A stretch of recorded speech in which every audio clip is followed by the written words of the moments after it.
ఈ నిజంగానే అఖండ cinema premiere show ticket ధర 600 రూపాయలు, అది ప్లస్ 100-150 రూపాయలు రెగ్యులర్ షోలు పెంచారు కదా. అరటికి కిలో మద్దతు ధర 50 పైసలు అంటూ వ్యంగ్యంగా సోషల్ మీడియాలో వస్తుంది. అన్నదాత దుఃఖీభవ అని మీరేమంటారు? చంద్రబాబు నాయుడు గారు సంపద సృష్టిస్తానని చెప్పి అధికారంలోకి వచ్చారు. వాళ్ళకి సంబంధించినటువంటి సినిమాలకి, వాళ్ళకి సంబంధించినటువంటి పార్ట్నర్లకి వాళ్ళకి సంపద సృష్టించే పనిలో ఉన్నారు. కానీ రైతులకు కానీ లేదంటే రాష్ట్ర ప్రజలకు కానీ రాష్ట్రానికి కానీ ఎక్కడ సంపద సృష్టించే కార్యక్రమం జరగట్లేదు. దానిలో భాగం మీరు చూస్తే అరటి కిలో ₹1.5, అఖండ సినిమా టికెట్ ధర 600 రూపాయలు, మామిడి చూస్తే కిలో 3 నుంచి 4 రూపాయలు. అదే ఆంధ్రప్రదేశ్లో 1 ఎకరం పొలం 99 పైసలు వాళ్ళకి కావాల్సిన వాళ్ళకి ఇచ్చేస్తున్నారు.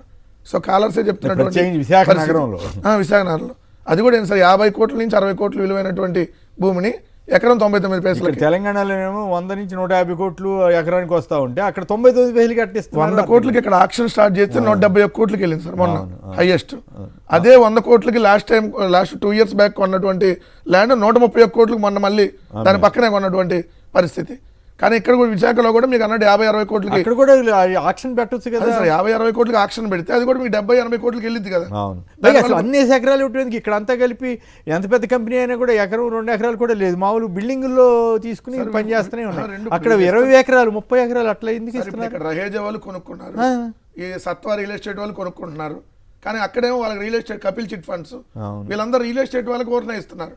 అంటే ఇదేంటి క్విట్ ప్రోకో, తక్కువకి ఇచ్చినట్టు ఇస్తారు. దాంట్లో వీళ్ళు ఎవరో ఒకరిని బినామీలు పెట్టేసి రేపొద్దున కన్స్ట్రక్షన్లో వీళ్ళకి ఇంత పర్సెంటేజ్ వాటా అని ఉంటుంది. సో ఇది దోపిడీ కదా. సో ఈ దోపిడీకి అడ్డుపడాలంటే ఖచ్చితంగా ప్రజలు ఇప్పుడు ఏదైతే కాలర్ మాట్లాడారో ఇలా ప్రతి ఒక్కళ్ళు కూడా చైతన్యం వచ్చి తిరుగుబాటు వస్తే తప్ప ఇది మారదు. లేదు చూడండి సార్, 27 ఎకరాలు రహేజ్, అది 99 పైసలు entire 27 acres land.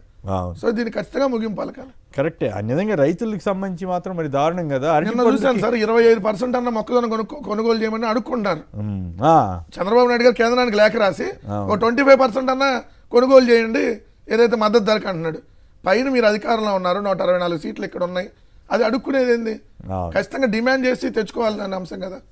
Right. Gopi గారు చెప్పండి, అఖండ ప్రీమియర్ షోకి టికెట్ ధర 600 రూపాయలు ఏపీలో. ఇక్కడ మరి అరటి తెలంగాణలో కూడా ఇంక ఇచ్చినట్లేదు, ఇస్తారా తెలంగాణలో రేటు? అరటి మరి పవన్ కళ్యాణ్ గారికి అసలు షోలే సినిమాలే నడవనివ్వని నిన్న కోమటిరెడ్డి హెచ్చరించారు కదా. అరటి మద్దతు ధర 50 పైసలు అంట. ఇది మరి అన్యాయంగా అనిపించట్లేదా? రైతులు పంటలు రోడ్డు మీద పారేస్తున్నారు సార్ మద్దతు ధర లేకపోవడంతో. మామిడి కానీ, టమాటా కానీ, మిర్చి కానీ ఇట్లాంటి పరిస్థితులు ఉంది. రైతులని పట్టించుకునే ప్రభుత్వం లేదు ఇక్కడ. ఈ ప్రభుత్వానికి రైతులతో సంబంధం లేదు. రైతులకి ప్రభుత్వానికి సంబంధం ఏంటి అంటే వాళ్ళ భూమి లాక్కోవడం మాత్రమే. దాని వరకే ప్రభుత్వం పరిమితమైంది తప్ప రైతులను ఆదుకుందాం, సకాలంలో రైతులకి పంటల కొనుగోలు చేద్దాం, వాళ్ళకి కొనుగోలు చేశాక డబ్బులు చెల్లిద్దాం అనేటువంటి ఆలోచన లేదు. నిన్న మొన్న పౌర సరఫరా మంత్రి గారు నాదెండ్ల మనోహర్ గారు చెప్పారు 24 గంటల్లో డబ్బులు చెల్లిస్తున్నామని. కానీ ఒక్క రైతు కూడా మాకు డబ్బు పడింది అని చెప్పడం లేదు. అదే విచిత్రంగా ఉంది. చంద్రబాబు నాయుడు గారు చెప్పారు రైతులు యూరియా వాడొద్దు, వరి కూడా పండించొద్దు అని. వరి పండించకపోతే ఏం తినాలండి? అట్లా ఉంది ప్రభుత్వ పరిస్థితి. అనేక పదార్థాల్లో రకరకాల కల్తీలు జరుగుతూ ఉంటాయి, రకరకాల సమస్యలు ఉంటాయి. అంత మాత్రం అయితే అవేమి వాడొద్దని తింటలేదు కాబట్టి ఆయన పండిస్తుంది. మిగతా ఉత్పత్తులు కూడా ఇటువంటి ప్రాబ్లమ్స్ ఉంటాయి. నేను వరన్నం తిన్నా కాబట్టి పండించొద్దు అన్నట్టు చెబుతున్నాడు. ఏందో మరి విచిత్రంగా ఉంది. రైట్. ఇక స్క్రబ్ టైఫస్ కేసుల నమోదుపై సీఎం చంద్రబాబు సమీక్ష. వ్యాధిపై అవగాహన కల్పించాలన్న సీఎం చంద్రబాబు. ఆల్రెడీ 2 చనిపోయారట కదా పాపం. రోగులతో చెలగాటం. కాకినాడ జీజీహెచ్లో కాలం చెల్లిన కిట్లతో టైఫస్ పరీక్షలు. కోవిడ్తో సహా ప్రాణాంతక రోగ నిర్ధారణకు ఎక్స్పైర్ అయినటువంటి రియేజెంట్ల ప్రయోగం అంటూ వార్త వచ్చింది. ఏమిటి కొత్త వ్యాధి వచ్చింది, గత కొద్ది రోజులుగా సోషల్ మీడియాలో వస్తుంది, ఇది కరెక్టో కాదు అనుకున్నా. తీరా చూస్తే ఆంధ్రప్రదేశ్లోనే ఉందా, మిగతా చోట్ల ఎక్కడ? ఇక్కడ తెలంగాణలో ఇంతవరకు అటువంటి మధ్య కూడా మీరు చూస్తాను సార్, ఇవన్నీ కలుషిత ఆహారం, కలుషిత నీరు వల్ల వస్తున్నాయని కూడా ఉంది. మనం మీరు తురకపాలెంలో అనేక మంది ఆల్రెడీ నెలల తరబడి చనిపోతా దాదాపుగా 26 మంది ఎంతమందో చనిపోయారనేటువంటి వచ్చింది. దాని మీద కమిటీ కూడా వేసింది ప్రభుత్వం. కానీ ఇప్పటి వరకు ఏంటనేది నిజాలు ఇప్పటి వరకు బయటకు రాలి.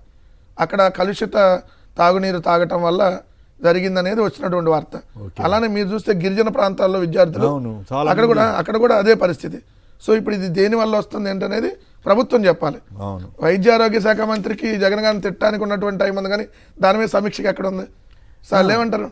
వైద్య ఆరోగ్య శాఖ మంత్రిగా ఉన్న సత్యకుమార్ యాదవ్ ఏ రోజైనా దాని వైద్య ఆరోగ్య శాఖ గురించి మాట్లాడినటువంటి దాఖలాలు ఉన్నాయా? సో అసలు ఈ వ్యాధి ఏంటి, దేనికి వస్తుంది? ఇప్పుడు ఇంత టెక్నాలజీ ఉండగా మనం కనిపెట్టచ్చు కదా ఈజీగానే.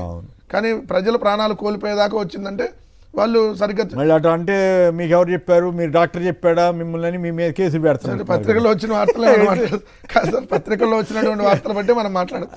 కాదుగా అట్లా మిమ్మల్ని పత్రికలకి స్టాండర్డ్ కాదని అంటున్నాను. విచారణలో అడిగారు.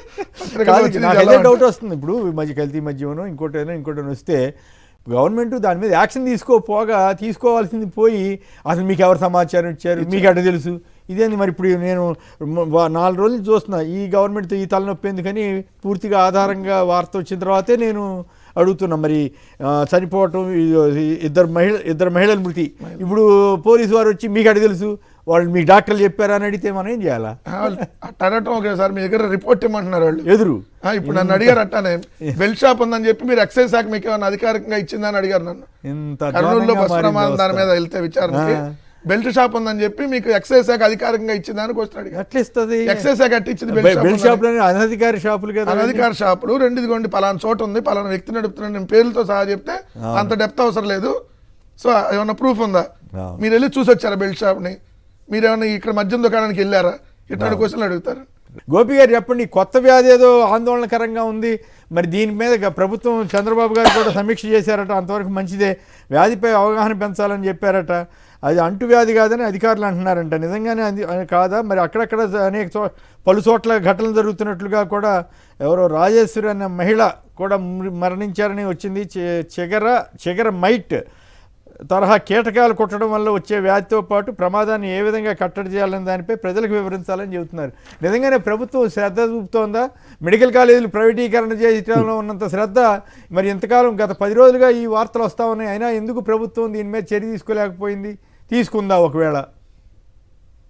సార్, ముఖ్యమంత్రి గారు సమీక్ష చేయడం వరకు అంటే స్వాగతించాల్సిందే, కానీ అయితే ఆ పరిస్థితి అక్కడి వరకు వచ్చింది అంటే అప్పటి వరకు ఏం చేస్తున్నారు అధికారులు కానీ, మంత్రులు కానీ, వైద్య ఆరోగ్య శాఖ మంత్రి ఏం చేస్తున్నాడు? ఆయన ఎప్పుడు మీడియా ముందుకు వచ్చినా జగన్ను తిట్టడమో లేకపోతే మోడీని పోగొట్టడమో ఇవే చేస్తున్నాడు తప్ప వైద్య ఆరోగ్య శాఖకు సంబంధించిన మాటలు ఏమో ఆయన ఏం మాట్లాడడం లేదు. అందువల్ల బహుశా మొత్తం డిపార్ట్మెంట్ అంతా అలసత్వంలో ఉందేమో అనిపిస్తోంది. కొత్త మన ఆహారాలు తినే ఆహారాల వల్ల కొత్త జబ్బులు అయితే వస్తున్నాయి. కొత్త జబ్బులు వచ్చినప్పుడు కొత్తగా మందులు కనిపెట్టాలి, అప్రమత్తంగా ఉండాలి.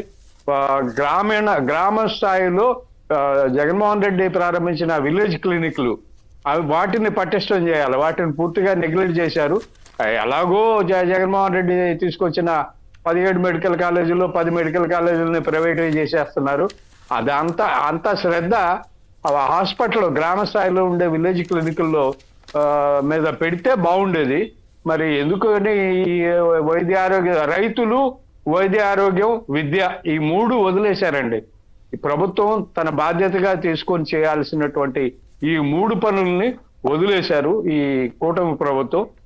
వాళ్ళు ఎంతవరకు కూడా ఏ పారిశ్రామికవేత్తకు 99 పైసలకి ఎకరం భూమి ఇచ్చేద్దాము, 99 ఏళ్లకి ఇచ్చేద్దాము, ఎక్కడ ఏ పారిశ్రామికవేత్తను తీసుకొచ్చి ఏ భూములు చూపిద్దాము, ఏ రైతుల దగ్గర నుంచి సమీకరిద్దాము లేదా సేకరిద్దాం అనేది దృష్టి తప్ప ప్రజల ఆరోగ్యం కానీ, విద్య, వైద్యం అంటే ఈ సదుపాయాల మీద ఈ ప్రభుత్వానికి దృష్టి లేకుండా పోయింది.